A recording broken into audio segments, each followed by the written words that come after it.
Good morning and welcome to Headline Focus here live on Core Politics with me, Rob Double. Our final headline focus of this year and also before Christmas. Let's crack on with what's making the news today on Friday, the 22nd of December. So to start off with, in the Daily Mail, the UK prepared to hit Russia with cyber warfare. Now, this is the lines coming from Boris Johnson, the Foreign Secretary today. He says the UK is prepared and able to launch cyber attacks in retaliation to Russian activity. And now the UK cannot accept activity targeted at the West. He's referring here specifically to Russian efforts in terms of cyber warfare to target Western states and also in particular the UK. He's set to complain in Moscow about the hackers' efforts to attack infrastructure in the UK, specifically power stations and communication networks. And you remember, of course, this year we had the huge cyber attack on the NHS, which caused so much disruption a few months ago. Next up in the Mirror, a very interesting story regarding spies in Downing Street. Now, there are claims that Ukrainian political aide present at talks with Theresa May in Downing Street in July this year had links to the Kremlin. Stanislav Yezhov was arrested last night by the Ukrainian special services after claims he was funneling information to the Kremlin and to Russia and acting as a Russian spy. He visited number 10 Downing Street as an official translator to the Prime Minister of Ukraine and spoke and indeed met and was very close to Theresa May, the Prime Minister. So some questions surrounding that. Pick up a Mirror if you're interested in reading a bit more. Let's have a look at the main story in focus today. Police Vendetta on Green. Now, this is again a quote from Boris Johnson, the Foreign Secretary. As you can see, we've got the Daily Telegraph here. Police had Green vendetta, says Boris. Now, this is referring, of course, to Damian Green, who resigned this week.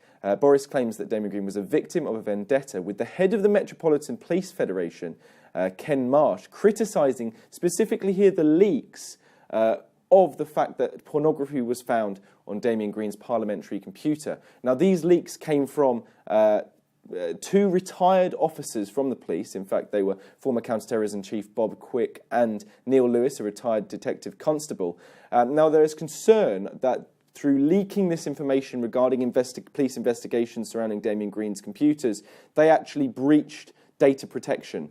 And as a result, that would be something which professionally they would not be allowed to get away with. Now, there's some interesting lines coming out. The head of the Metropolitan Police Federation actually said the actions of these two retired officers was abhorrent.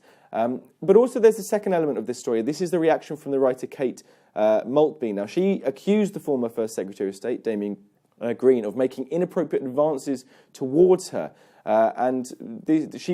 She's deemed a credible witness, a plausible witness in terms of what she's claiming.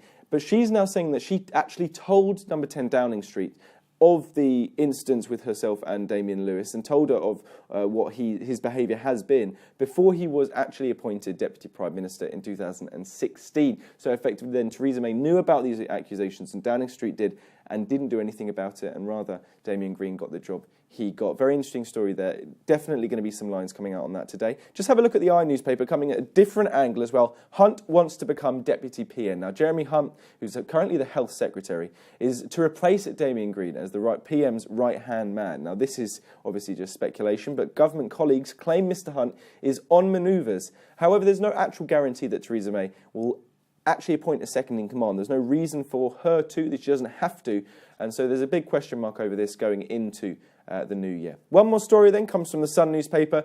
Blue passports are coming back. Now, British dark blue passports will be making a comeback as the government has agreed to scrap the EU burgundy colour ones that we currently are using. The burgundy colour ones were implemented in 1988, before I was even born, and so we'll be seeing a return to those. It will be phased in, so effectively when your passport expires, when you apply for a new one, you will then get the old colour back when you pick up your passport later in the day. That's pretty much it for today, and indeed this year. We're back on Monday, the 8th of January, bringing you all the latest lines coming in from the newspapers. But from me and all the team here at Core London, have a fantastic day, have a Merry Christmas, and have a fantastic New Year.